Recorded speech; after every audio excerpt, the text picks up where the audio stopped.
एका मित्राचा कॉल आला आणि तो म्हणला की माझं 3-4 वर्षाचं प्रेम आहे आणि माझी गर्लफ्रेंडला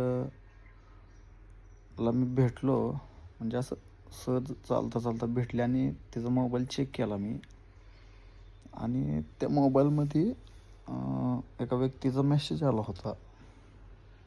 हाय वगैरे काय तर आला होता, एवढं काय लक्षात नाही माझ्या. त्यांनी सांगितला विषय आणि म्हणला की तू व्हिडिओ बनव ह्या विषयावर. तर मी बनवतो व्हिडिओ आणि तो त्यांनी बघितला मेसेज आणि तो बघितला आणि तो म्हणला की बाबा हे काय आहे. तर म्हणला आला असेल असंच. ठीक आहे, तो आमच्या रिलेशनमधला आहे. ठीक आहे, इतक्यात विषय झाला आणि तो त्यांचं कॉलवर बोलणं झालं फोनवर आणि तो म्हटला की बाबा हे कसं काय आला मेसेज काय. तर समोरची व्यक्ती म्हणली की आला असेल असंच वगैरे हे ते. मग तो म्हणला की कसं काय बरं असं झालं, म्हणजे त्याच्या डोक्यात प्रश्न आला असेल. आता साहजिकच आहे, एखादा व्यक्ती बाबा समोरच्या व्यक्तीवर प्रेम करतोय मनापासून म्हटल्यानंतर ह्या गोष्टी मनात येणं साहजिकच आहे. मला तर वाटत नाही की त्याची काय चूक असेल. मी काय तो माझा मित्र आहे वगैरे म्हणून मी त्याच्या साईड नाही घेत. मग त्यांनी 3-4 वेळेस त्या व्यक्तीला विचारल्यानंतर ती व्यक्ती काय बोलली त्याला की तुझा हक्क नाही विचारायचा मला.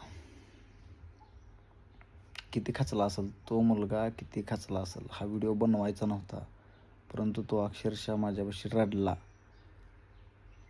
काय रडला. म्हणला दादा असं असं झालं आहे, म्हणला मला सोल्युशन द्या म्हणला ह्याच्यावर. मी म्हणलं सांगितलं बाबा त्याला की तुम्हीच सांगा की बाबा अशी व्यक्ती बोलल्यानंतर काय चुकलं त्या समोरच्या व्यक्तीचं, बाबा त्या मुलाचं काय चुकलं की विचारण्याचं.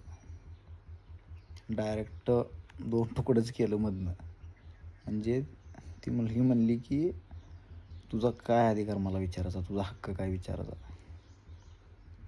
बघा मित्रांनो, आताच्या दुनियेत कोणावर विश्वास ठेवू नका, लक्षात घ्या.